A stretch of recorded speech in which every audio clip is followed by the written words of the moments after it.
कुछ चीजों का जो है, जब हम कुंडली किसी की भी हमारे हाथ में आए तो कुछ बात का जो है हमें विशेष ध्यान रखना चाहिए। उसमें कौन कौन सी चीज होती हैं? देश, काल और परिस्थिति। हम किस देश में हैं, किस काल में हैं, किस परिस्थिति में हैं, वह हमको देखना चाहिए। मान लीजिए कि हम ऐसे देश में जाकर के कुंडली देख रहे हैं जहाँ के लोग बहुत छोटे होते हैं, और हम उनको बता दिए कि ये कदकाठी से लंबे होंगे, तो वहां पे हमारा फलादेश कार्य नहीं करेगा। हाँ, औरों की अपेक्षा लंबे रहेंगे ऐसा कहना उचित रहेगा। ठीक है। दूसरी बात, मान लीजिए हम जैसे दिल्ली से आगे हरियाणा और हिमाचल और जम्मू कश्मीर जैसे क्षेत्र में अगर हम कुंडली देख रहे हैं, वहां के लोगों की अगर हम कुंडली देख रहे हैं, तो वहां पे लोग लंबे होते हैं। और कुंडली देख करके हम यह बता दें कि अगला व्यक्ति नाटा होगा, ज्यादा लंबा नहीं होगा, तो वहां पे हमारी जो है फलादेश जो है गलत किसी न किसी प्रकार से हो जाए। तो हम देश जो है जिस क्षेत्र में है, तो वहां के लोगों को हम ऐसा कहेंगे कि औरों की अपेक्षा इनकी लंबाई थोड़ी कम होगी, लेकिन बहुत छोटे होंगे ऐसा हमसे कहना अच्छा नहीं होगा।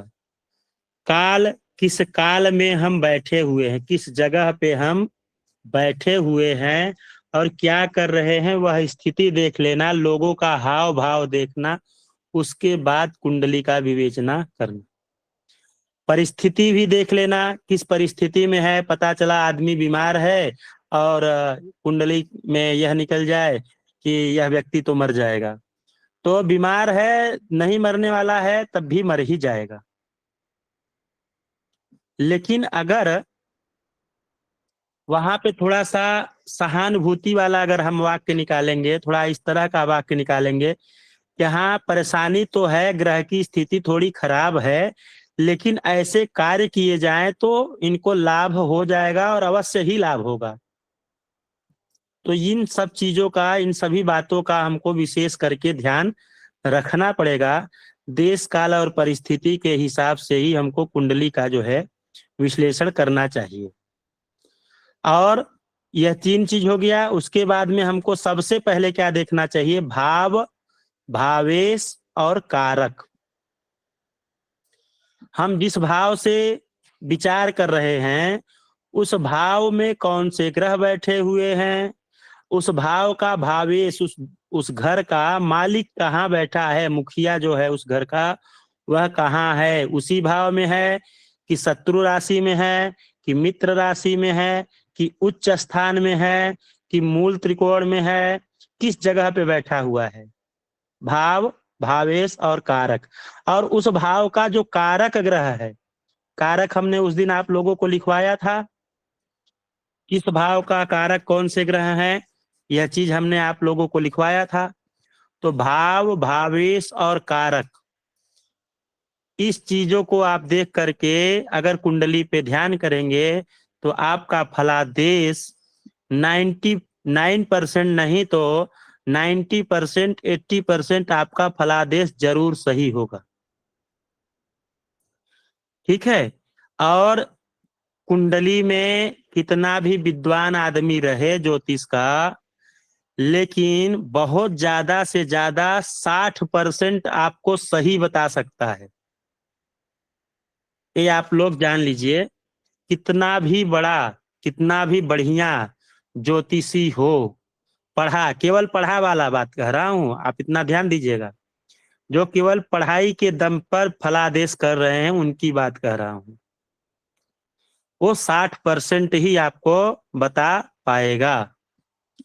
10% से 15% जो है गुरु कृपा, जिस गुरु के सानिध्य में आप पढ़ रहे हैं, उन गुरु का अगर आप आदर करते हैं और गुरु का हाथ, वरद हस्त आपके ऊपर है, गुरु की कृपा आपके ऊपर है, गुरु का आशीर्वाद आपके ऊपर है, तो वह कुंडली आपको 75% सही जाएगी।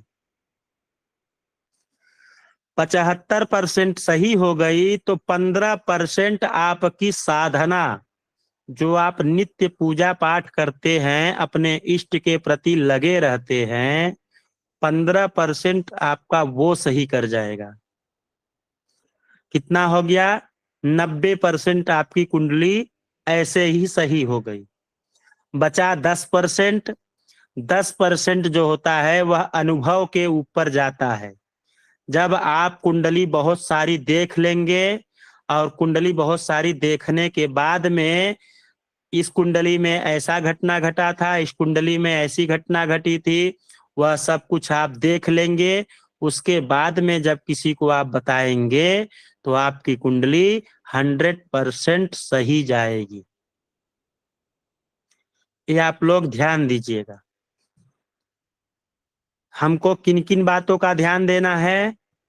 देश काल परिस्थिति, भाव भावेश और कारक, उसके बाद में कुंडली का ध्यान, मतलब हम अपनी साधना के विषय पे, गुरु के विषय पे और अनुभव के विषय पे कार्य करेंगे तो जाएगा। अब बात आई कहाँ कि हमको देखना कैसे है। हमारे पास में कुंडली आ गई तो हमको कुंडली देखना कैसे है, कुंडली को पहचानना कैसे है कि कुंडली में क्या चल रहा है, किस हिसाब से हो रहा है, वह देखना है। तो 12 भाव होते हैं, एक कुंडली में 12 भाव होते हैं। ठीक है, एक कुंडली में 12 भाव होते हैं। ये आप लोग सब लोग जानते हैं। जो नहीं जानते होंगे वो लोग हाथ उठा देंगे, क्योंकि कुंडली आप लोगों का यहीं से शुरुआत होगा। जी बलवंत जी। 12 भाव। स्वप्नील मिश्र जी। जी। और कोई? और कोई ऐसे हैं जिनको 12 भाव नहीं मालूम है? डॉक्टर साहब, आप लोग हाथ खड़े करके रखिए, हाथ बंद मत करिए। जो लोग जिनका जिनको जिन जिनको नहीं आता है, हैंड राइज किए रहिए।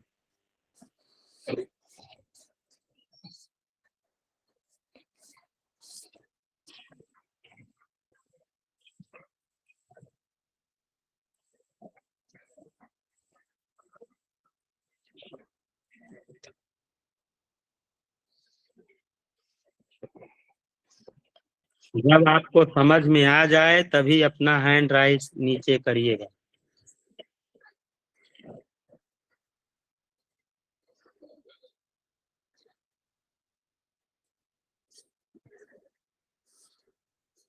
देखिए, मैंने एक कुंडली बनाया है। ऐसे ही कुंडली बनती है ना? जी गुरुदेव। जी।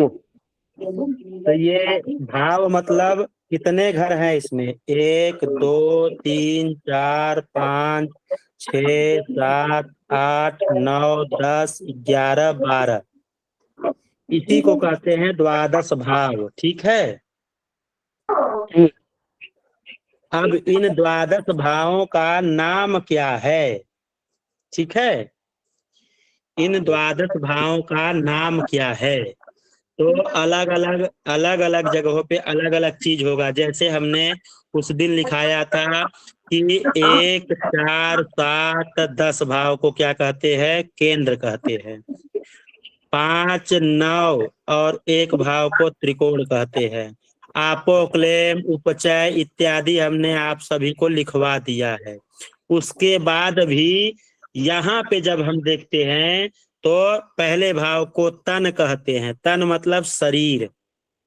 पूरे शरीर का विचार हम यहाँ से करते हैं कि शरीर कैसा होगा। व्यक्ति नाटे कद का होगा कि लंबे कद का होगा, मोटा होगा, पतला होगा, और काला होगा, गोरा होगा। ठीक है, किस हिसाब का व्यक्ति रहेगा वो हम यहाँ भाव से प्रथम भाव से देखते हैं, इसलिए इस भाव का नाम है तन, और इसी को लग्न भी कहते हैं। ठीक है, जिनको समझ में नहीं आया है वो बोलिए।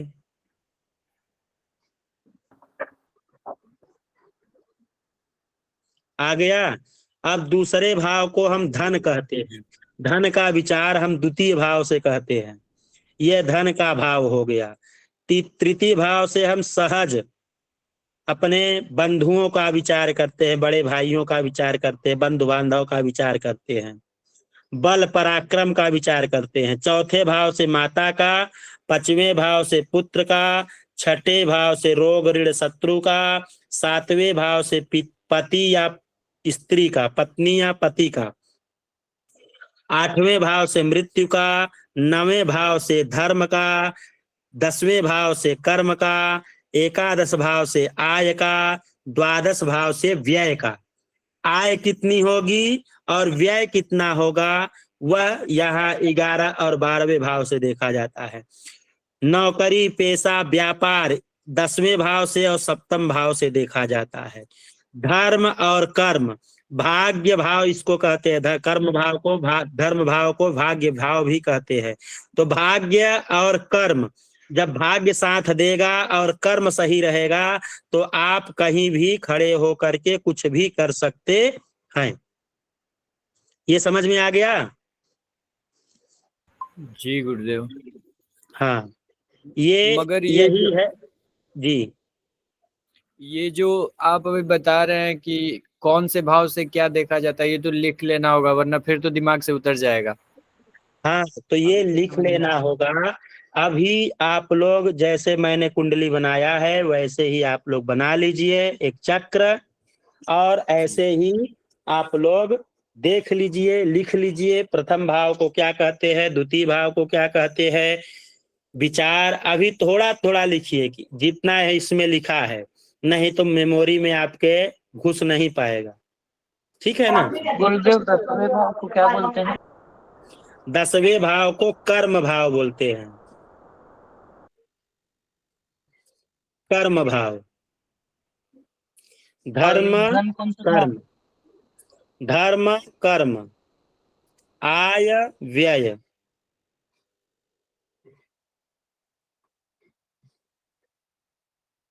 गुरुदेव एक बार पहले से 12 तक बोल दीजिए ना। पहले में तन, दूसरे में धन, तीसरे में सहज, चौथे में माता, पांचवे में पिता पुत्र,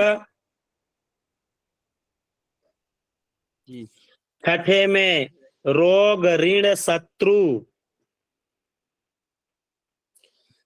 सातवें में स्त्री पुरुष। पुरुष की कुंडली है तो स्त्री का विचार करेंगे, स्त्री की कुंडली है तो पुरुष का विचार करेंगे। इसको जया भाव बोलते हैं। आठवें में मृत्यु का विचार किया जाता है। 9वें भाव से धर्म का, पिता का भी विचार यहां से भी किया जाता है, और पिता का विचार 10वें भाव से भी किया जाता है। तो धर्म कर्म आय व्यय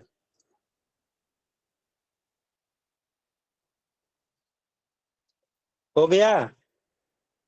जी, आय 11वें नंबर होगा और व्यय 12वां। 11वें नंबर पे होगा, व्यय 12वें नंबर पे होगा। जी हो गया। जी।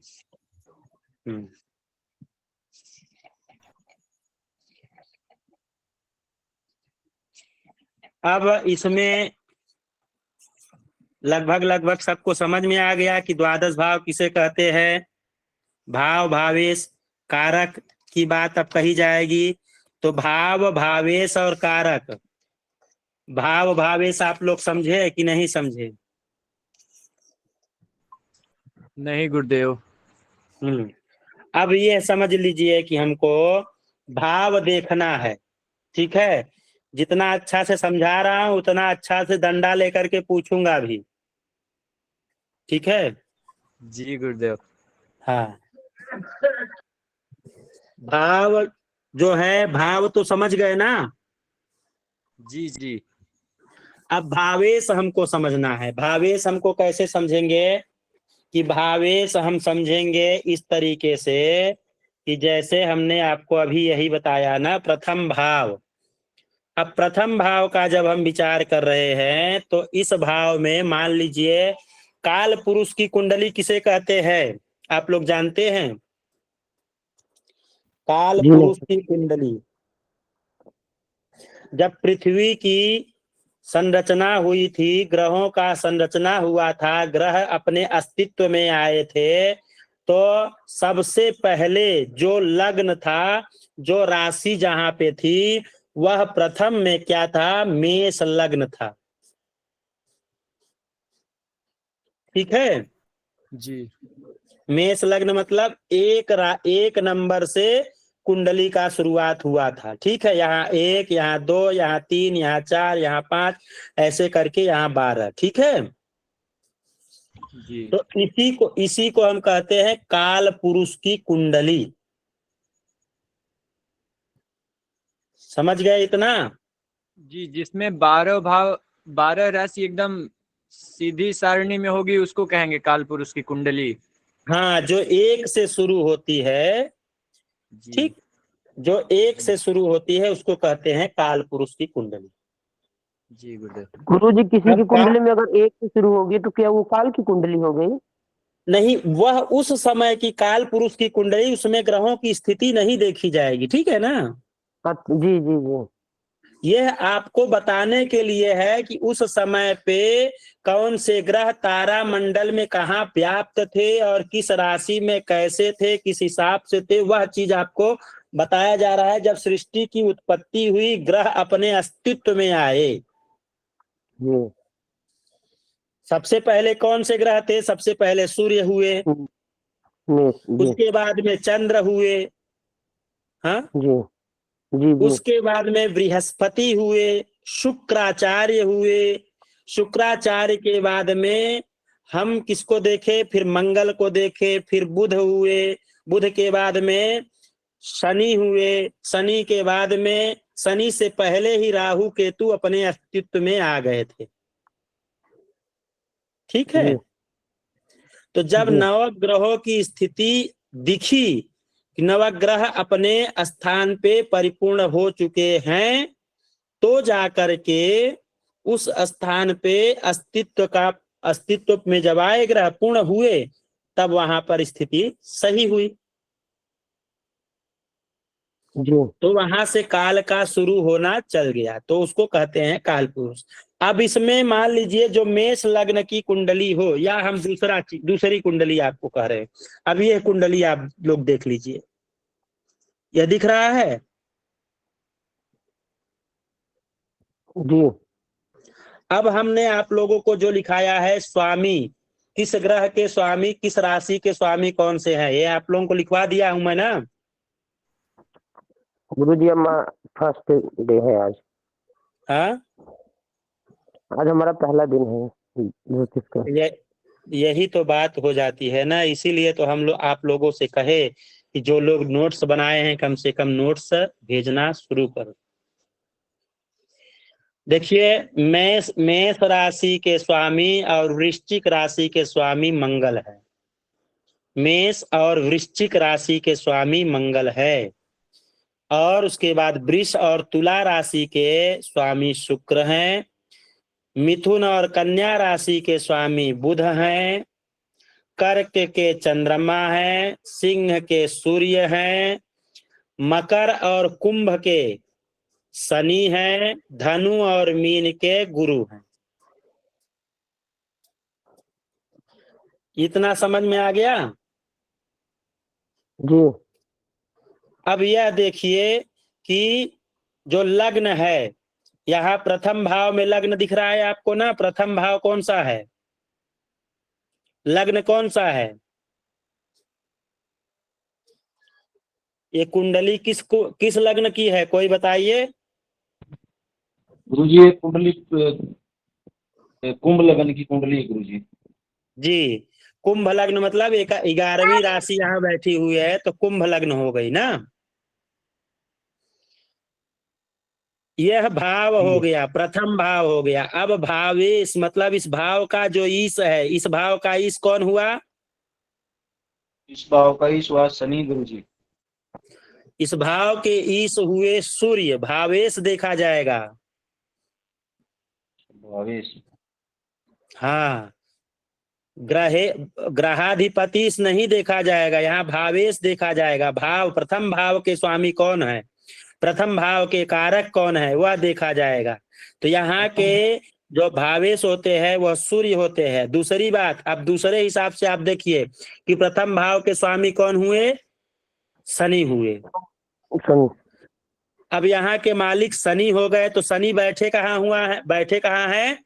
चतुर्थ भाव में, माता के घर में बैठे हुए हैं। ठीक, यह भाव हो गए और भावेश बैठे हुए हैं चतुर्थ भाव में। दोनों तरफ से आप लोग समझिएगा। प्रथम भाव, प्रथम दृष्टया हम भाव पे कहाँ जाएंगे? जो उस घर में बैठा हुआ मुखिया है उस पे। द्वितीय पे हम कहाँ जाएंगे कि उस भाव का स्वामी कौन है, वहां पे प्रधानता किसको दी जाती है? सूर्य को। ठीक है। तृतीय जी दृष्टया हम क्या करेंगे? कारक, उस भाव के कारक कौन है? तो कारक कौन है? स्वयं सूर्य उस भाव के कारक है। तो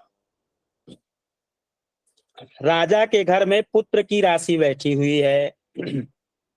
ठीक है। या यह भी कहिए कि राजा के घर में सेवक की राशि बैठी हुई है। और सेवक कहाँ बैठा हुआ है? माता के पास में बैठा है, मतलब रानी के घर में बैठा हुआ है। उस भाव के स्वामी कारक हैं, कारक है चंद्रमा और बुध, वहां पे बैठे हुए हैं।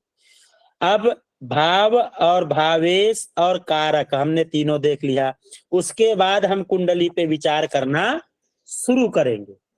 इतना समझ में आया आप लोगों को? जी।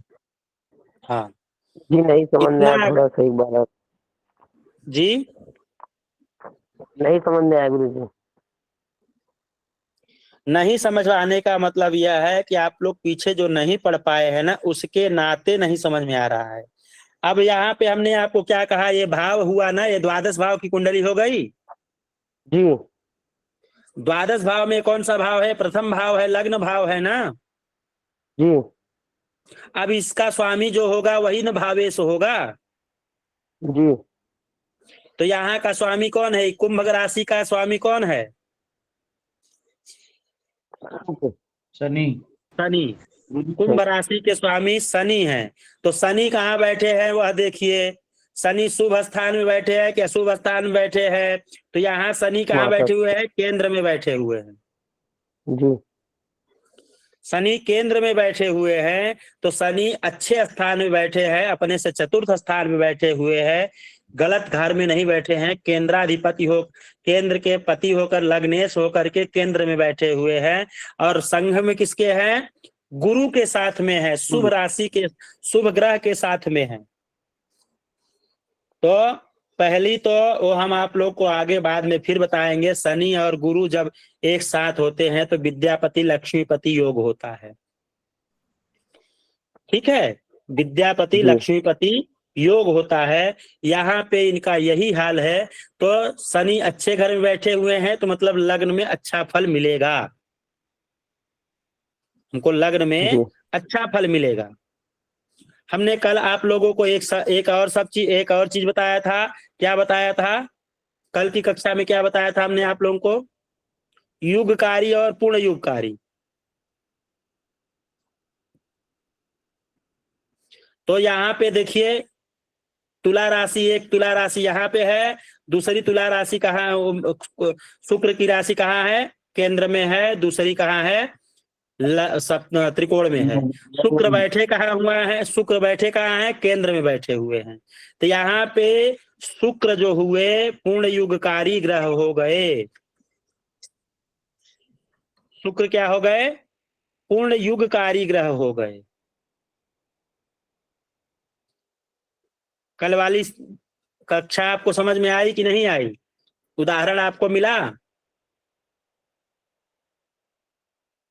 जी गुरु जी। हाँ, यहाँ पे साक्षात आपको दिख गए एकदम नंबर 1 स्थिति में कि शुक्र पहले तो यहाँ के स्वामी और यहाँ के स्वामी हो करके यहाँ बैठ गए। और दूसरा राजयोग इस कुंडली में देखिए, दूसरा राजयोग स्थान परिवर्तन राजयोग, शुक्र शनि के घर में, शनि शुक्र के घर में बैठे हुए,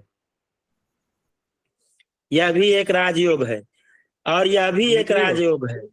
हाँ, ये सप्तम भाव में शुक्र है, ये कैसे मालूम चल रहा है? यहाँ तो क्या कुछ लिखा हुआ है, थोड़ा धुंधला हो रहा है। सप्तम भाव में शुक्र सत तो नहीं लिखा हुआ है, मंगल शायद लिखा हुआ है। मंगल लिखा हुआ है। यहाँ के स्वामी कौन है? तुला राशि के स्वामी शुक्र हुए ना। अच्छा अच्छा, जी जी जी। तुला राशि के स्वामी शुक्र हुए। हमने कल आप लोगों को यही बताया था, यही कितना देर आप लोगों को समझाया था। तो पहले आप लोग यह ध्यान दीजिए कि कौन सी राशि है, किस राशि के स्वामी कौन है। आप लोग तुरंत पहले लिखिए, तुरंत अब लिखिए, पहले वही चीज लिखिए, उसके बाद में हम आगे आप लोगों को वह चीज पढ़ाएंगे। 12 राशियां लिख लीजिए, मेष वृष मिथुन कर्क सिंह कन्या तुला वृश्चिक धनु मकर कुंभ मीन। 12 राशियां आप लोग लिख लीजिए, 12 राशियां आप लोग लिख लीजिए। मेष एक तरफ लिख लीजिए राशि, एक तरफ लिख लीजिए स्वामी। एक तरफ राशि, एक तरफ स्वामी, लिख लिए। एक तरफ राशि, एक तरफ स्वामी हो गया। पहले नंबर पे लिखिए मेष, मेष के स्वामी, स्वामी के नीचे लिखिए मंगल। पहले नंबर की राशि है मेष, मेष के स्वामी मंगल। दूसरे नंबर की राशि है वृष, वृष राशि के स्वामी शुक्र। वृष राशि के स्वामी शुक्र। तीसरे नंबर की राशि है मिथुन, मिथुन के स्वामी बुध। चौथे नंबर की राशि है कर्क, कर्क के स्वामी चंद्रमा। पांचवें नंबर की राशि है सिंह, सिंह के स्वामी सूर्य। छठे नंबर की राशि है कन्या, कन्या के स्वामी बुध।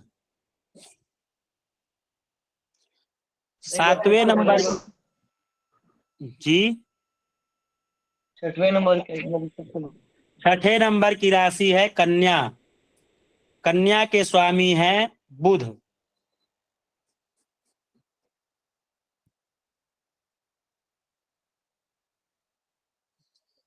छठे नंबर की राशि है कन्या, कन्या के स्वामी है बुध। सातवें नंबर की राशि है तुला, तुला के स्वामी है शुक्र।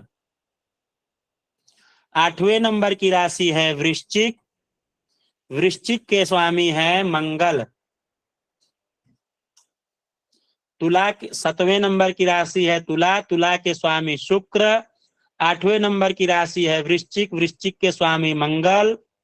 नौवें नंबर की राशि है धनु, धनु के स्वामी गुरु।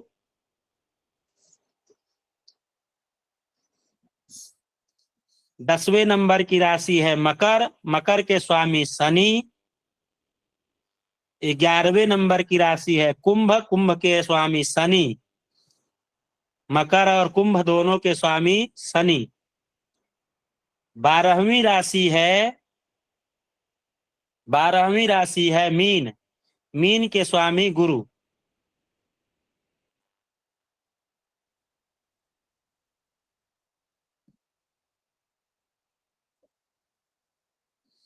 हो गया? जी गुरुदेव जी हो गया। अब इसके बाद में हम लोग नक्षत्र कितने हैं आप लोग को मालूम है? जी 27। हाँ, 27 नक्षत्रों को आप लोग याद कर लीजिएगा। जी हाँ, अब यह तो आपको मालूम हो गया, स्वामी हो गए, भाव हो गए, कारक हो गए, यह सब आपको याद हो, मालूम हो गया। यह अब नहीं पूछना कि क्या होगा, ठीक है? क्योंकि आप लोग बार बार यही पूछेंगे तो अगल और लोग जो हैं कक्षा में उनको डिस्टर्ब होगा। इतने अच्छे से आप लोगों को बता रहा हूं, आप लोग ध्यान दीजिएगा, ठीक है। अब यह लिख लीजिए कि किस भाव से किसका विचार किया जाता है, यह भी आप लोग लिख लीजिए। ऐसे ही एक कुंडली बना लीजिए। जन्मांक पारिवारिक दृष्टि से संबंधियों का विचार, संबंधियों का विचार। कुंडली बना लीजिए। पहले भाव में लिख लीजिए जातक स्वयं और दादी और नाना का विचार।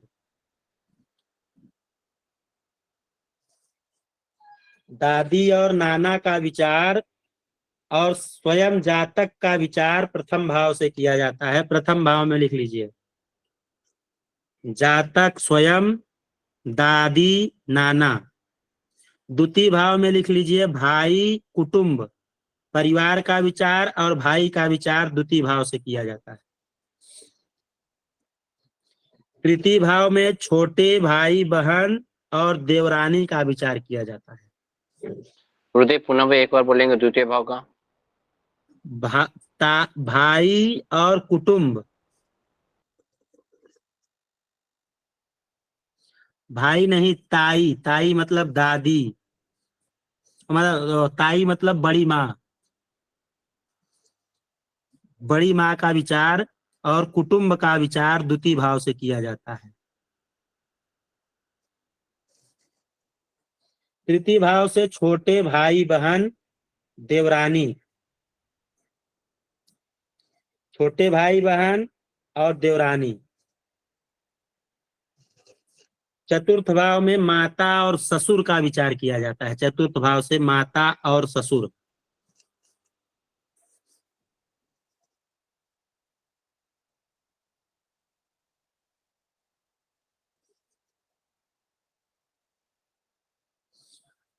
पंचम भाव में ज्येष्ठ पुत्र, बड़ा पुत्र, बड़ा साला, बड़ी साली, बड़ी भाभी, बड़े जीजा।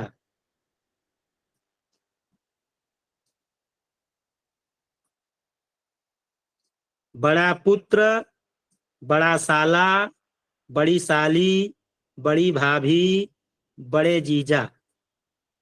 पंचम भाव से विचार किया जाता है। छठे भाव से मामा, मौसी, चाची, फूफा, शत्रु। छठे भाव से मामा, मौसी, चाची, फूफा, शत्रु का विचार किया जाता है। सतवें भाव से पत्नी, दादा, नानी का विचार किया जाता है।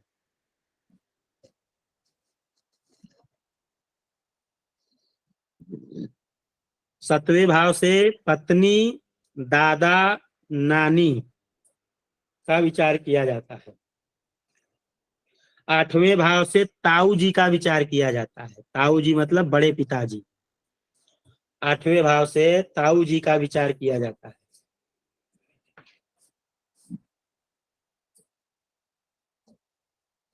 नवें भाव से पिता, नवें भाव से पिता, छोटा साला, छोटी साली, छोटे जीजा, छोटी भाभी, देवरानी।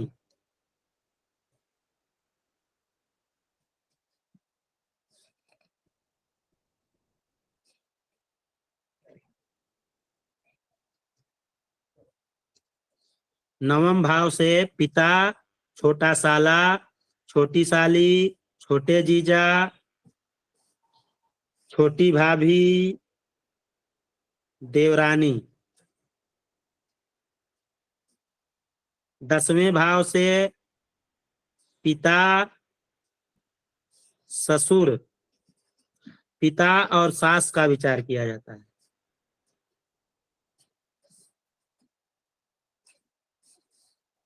पिता और सास का विचार किया जाता है। एकादश भाव से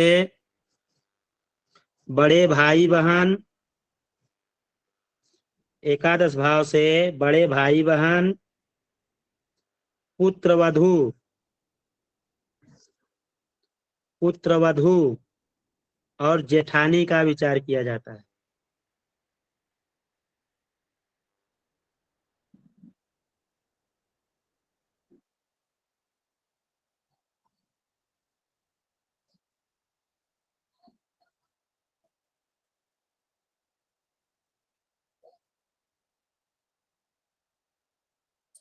द्वादश भाव से मामी जी, मौसा जी, मामी जी, मौसा जी,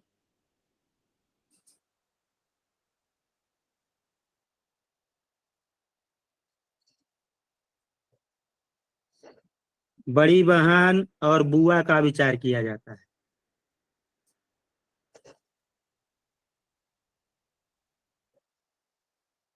मामी, मौसा, चाचा,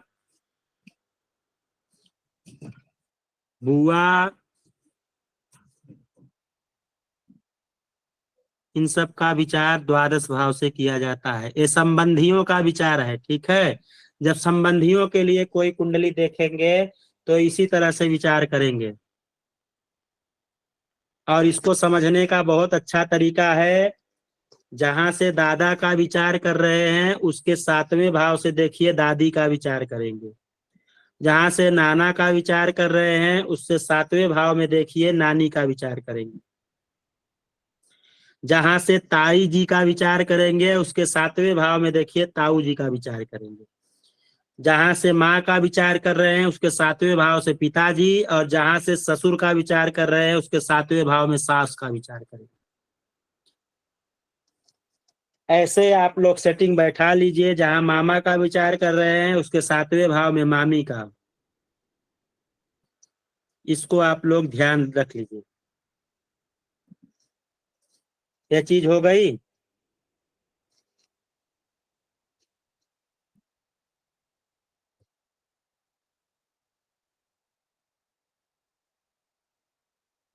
जी गुरुजी।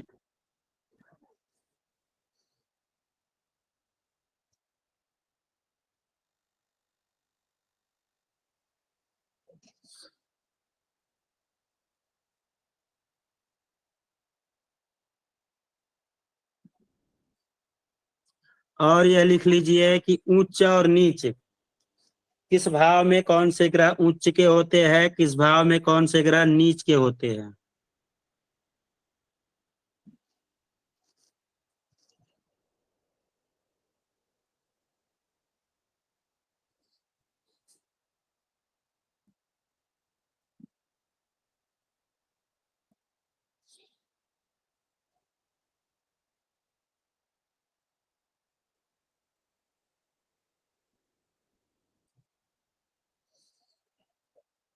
सातों ग्रह लिख लीजिए, नौ ग्रह लिख लीजिए एक लाइन से पहले।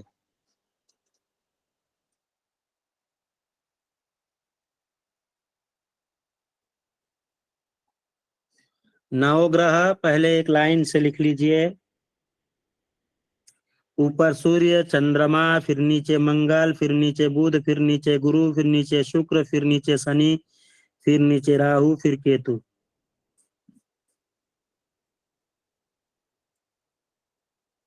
दृष्टि मैंने लिखा ही दिया है कि किस ग्रह की कौन सी दृष्टि होती है, ठीक है। किस ग्रह की कौन सी दृष्टि होती है मैंने आप लोगों को लिखा दिया है। अब एक लाइन में, एक लाइन उनके एक एक लाइन खींचिए नवग्रहों के साथ में। उसमें ऊपर लिखिए उच्च, एक और लाइन लिखिए नीच, फिर एक लाइन खींचिए उसमें लिखिए डिग्री।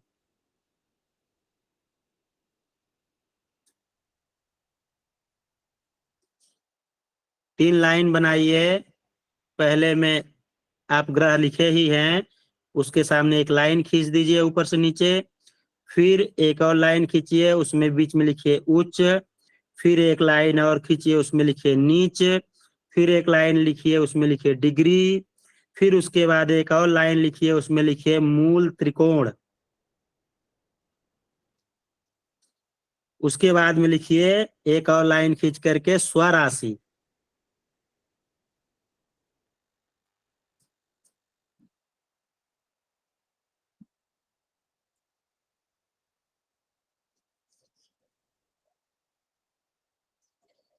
हो गया?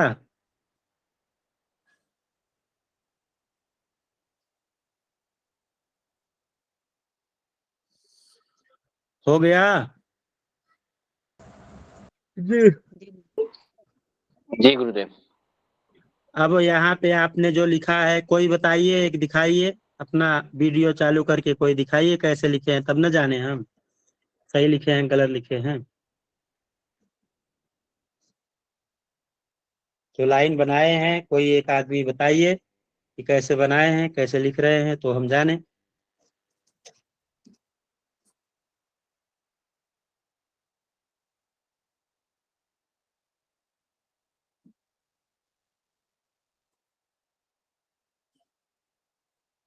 हाँ, ठीक ठीक, बहुत बढ़िया। अब यह आप लिखिए, आप लोग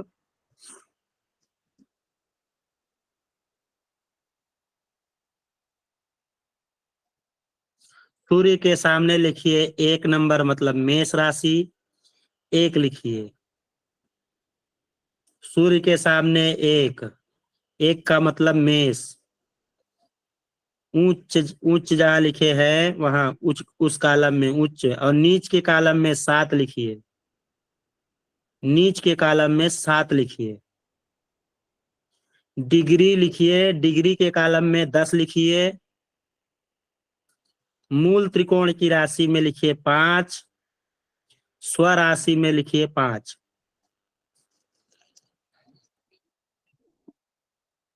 आप लोग इसी तरह से राशियों का गणना लिखिए। 1, 5, मतलब 12 राशियां हैं, तो सबको एक अंक प्रदान किया गया है, ठीक है। उसी हिसाब से आप अंक के हिसाब से ही हम लोगों को करना है, ठीक है। सूर्य के सामने 1, उच्च राशि के नीचे 1, नीच में 7, डिग्री में 10, मित्र राशि मूल त्रिकोण में 5, स्वराशि 5।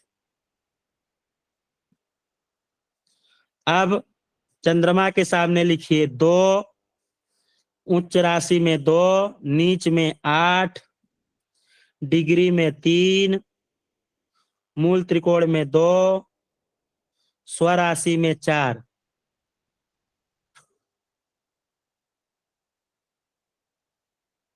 गुरुदेव एक बार फिर से मिलाएंगे। चंद्रमा, चंद्रमा में उच्च के कॉलम में 2, नीच में 8, डिग्री 3, मूल त्रिकोण 2, स्वराशि 4।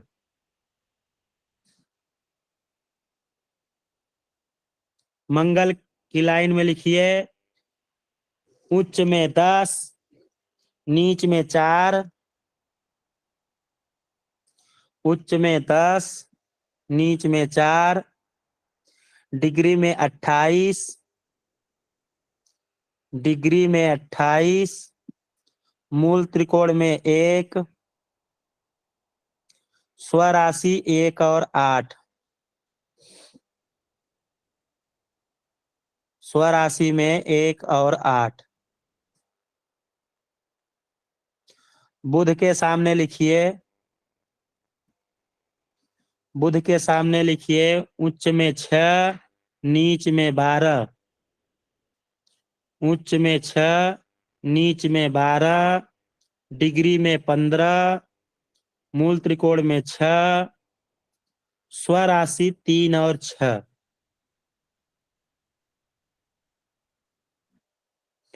गुरु के सामने लिखिए उच्च में 4, नीच में 10, डिग्री 5, मूल त्रिकोण 9, स्वराशि 9 12,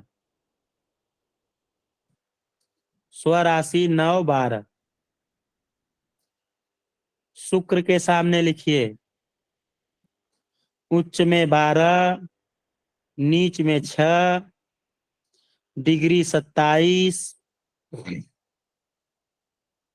मूल त्रिकोण 7, स्वराशि 2 7।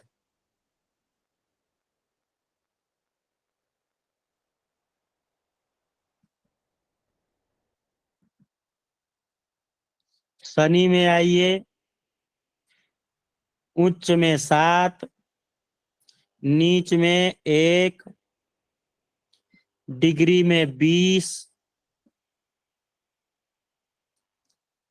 मूल त्रिकोण में 11, स्वराशि में 10 11।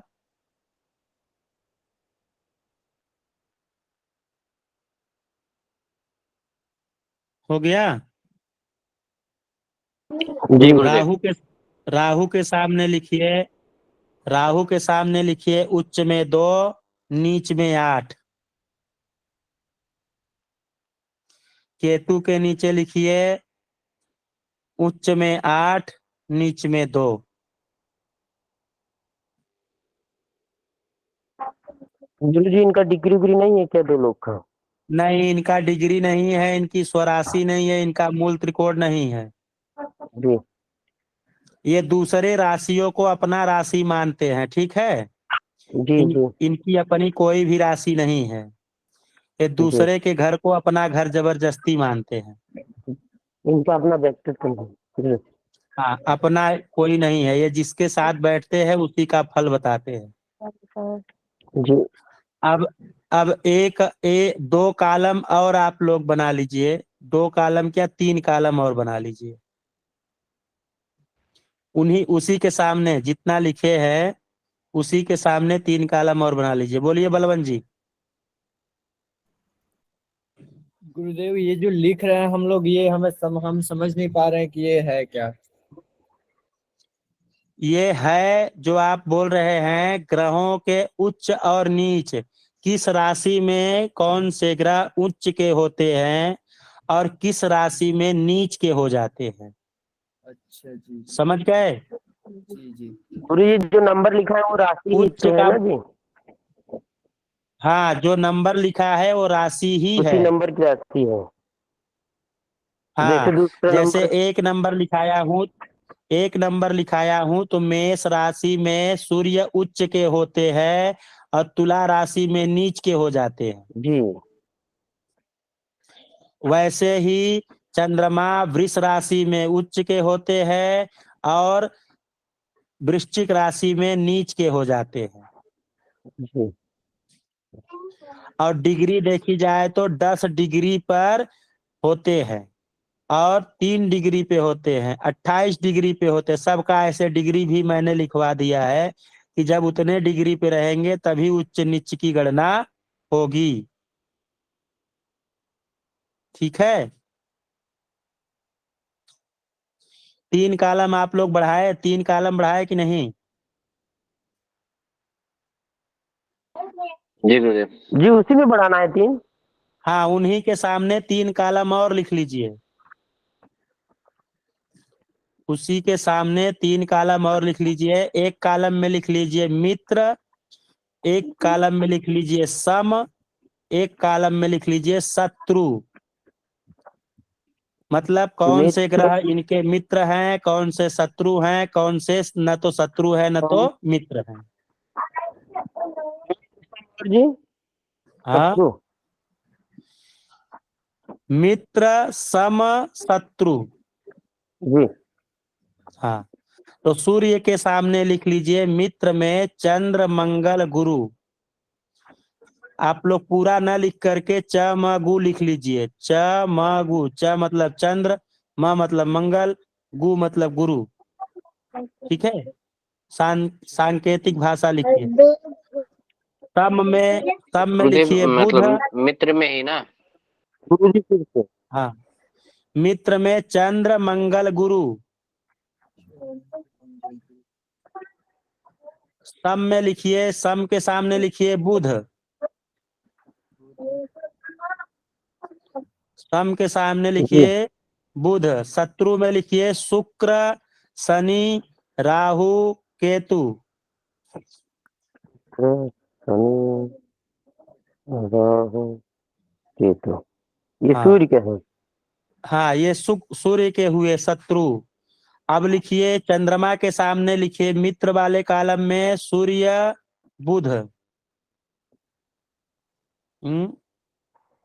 इसमें गलत दिया सूर्य है। और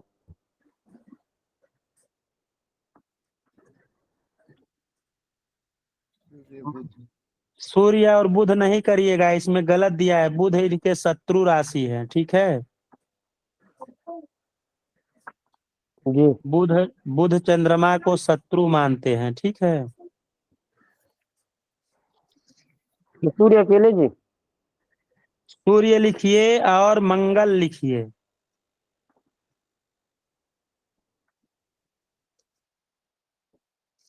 जी और सब में आइए गुरु, शुक्र, शनि।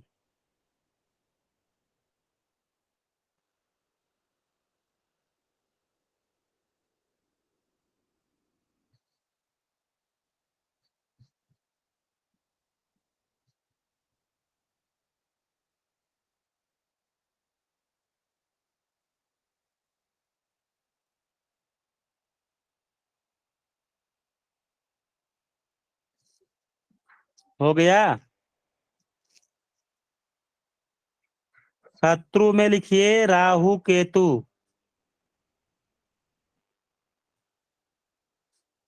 देखिए चंद्र के जो है बुध जो है ना, वो नाजायज लड़के हैं, ठीक है। नाजायज आप लोग समझते हैं ना।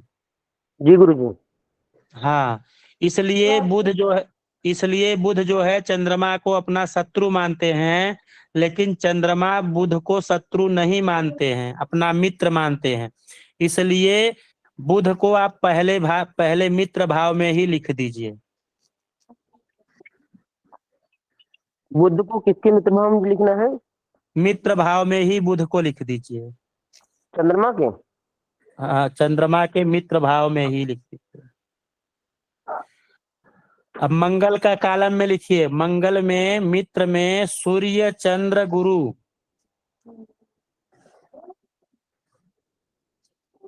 मंगल के जो मित्र हैं वो सूर्य, चंद्र, गुरु। सम में लिखिए शुक्र, शनि, केतु।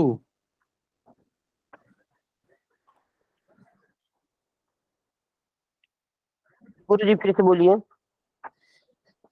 मंगल में मित्र में लिखिए सूर्य, चंद्र, गुरु। गुरु जी। सम में लिखिए शुक्र, शनि, केतु, बुध।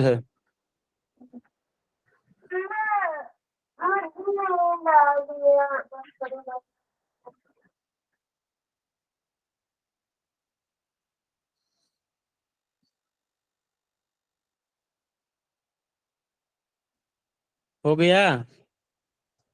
जी अब शत्रु में लिखिए राहु।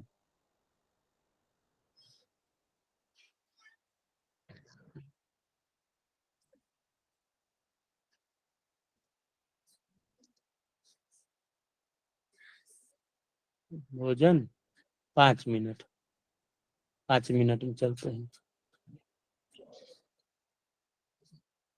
बुध में लिखिए, जल्दी जल्दी लिखिए अब आप लोग। बुध के सामने लिखिए सूर्य, जी। शुक्र, राहु मित्र में। सूर्य सूर्य, शुक्र, राहु राहु मित्र में। सम में मंगल, गुरु, शनि, केतु। सम में मंगल, गुरु, शनि, केतु। शत्रु में चंद्रमा।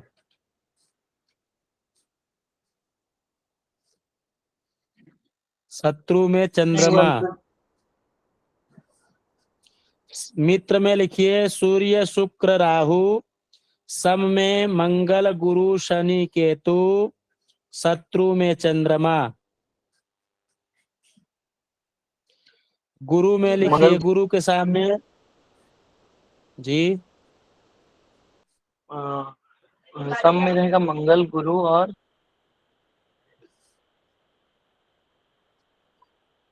शनि और केतु।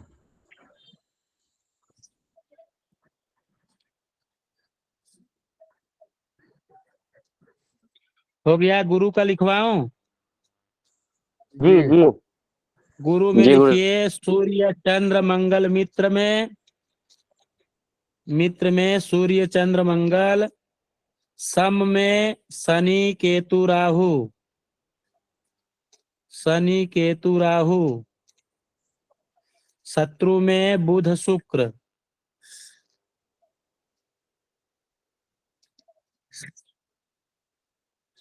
शत्रु में बुध शुक्र। शुक्र का लिखिए। शुक्र में मित्र में बुध शनि राहु। बुध शनि राहु। सम में मंगल गुरु केतु।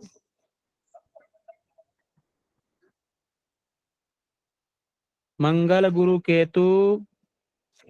शत्रु में सूर्य चंद्र। शनि में लिखिए मित्र में बुध शुक्र राहु। बुध शुक्र राहु।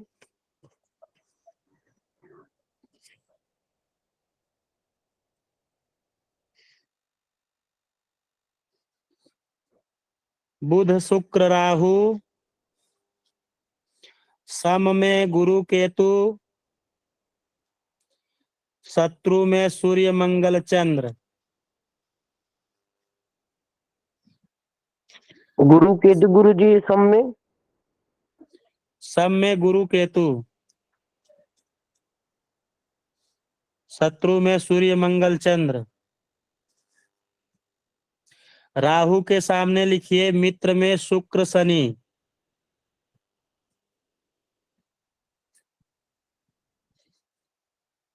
राहु के सामने मित्र में शुक्र शनि। सम में बुध गुरु। सम में गुरु बुध। शत्रु में सूर्य चंद्र मंगल केतु। शत्रु में सूर्य चंद्र मंगल केतु।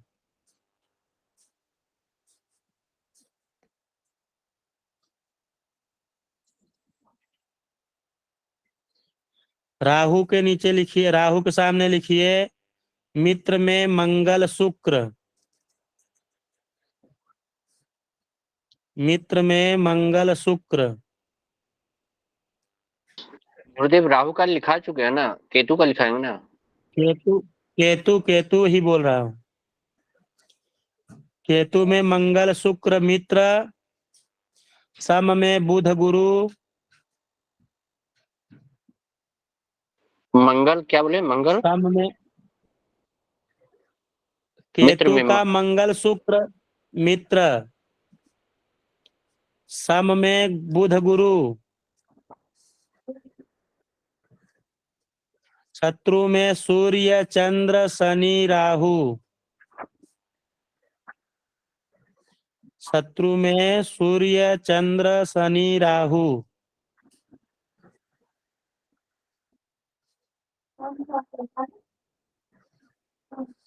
सूर्य चंद्र शनि। हो गया। जी गुरु जी। अरे कोई घंटा बजाओ यार, छुट्टी हो गई है, वो घंटा बजाओ। जी गुरुदेव। चलो छुट्टी हो गई भोजन करने का। सभी शरण को शुभ रात्रि। जय माता दी।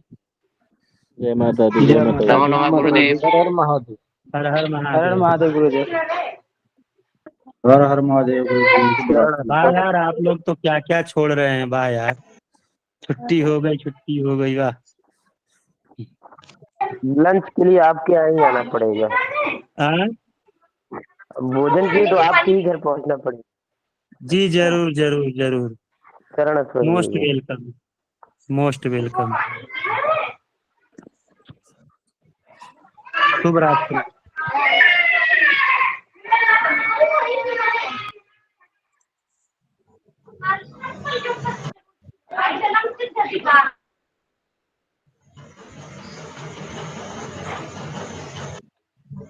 एक रोहित मिनट, भैया कोई कैसे है हैं? सुधांशु भैया और ये प्रदीप भैया चले गए हैं कि नहीं? नहीं है प्रदीप भैया। सुधांशु भैया रिकॉर्डिंग बंद कर दें।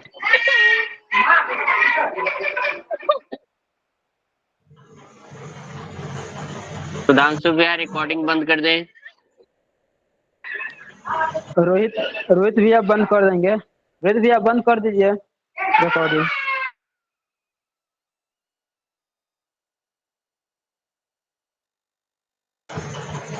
भैया जो चालू किए उन्हीं से होगा ये।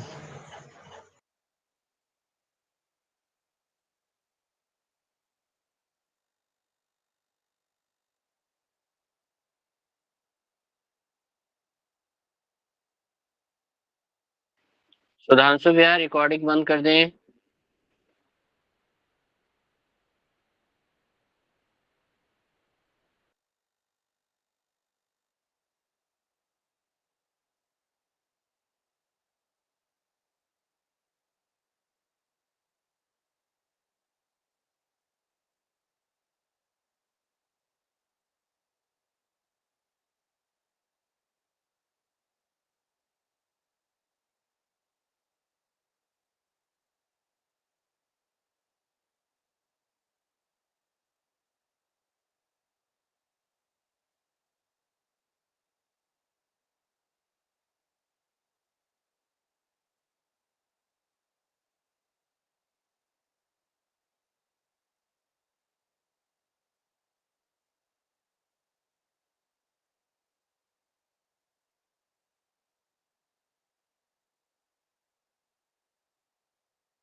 किसको फोन लगा रहा है भैया?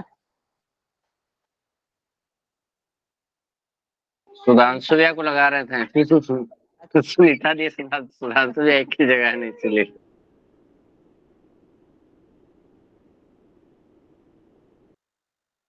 चलो भैया हम तो भोजन करते हैं। हर हर महादेव। सभी को हर हर महादेव। जय काशी विश्वनाथ। शायद सुधांशु भी अब सो गए होंगे।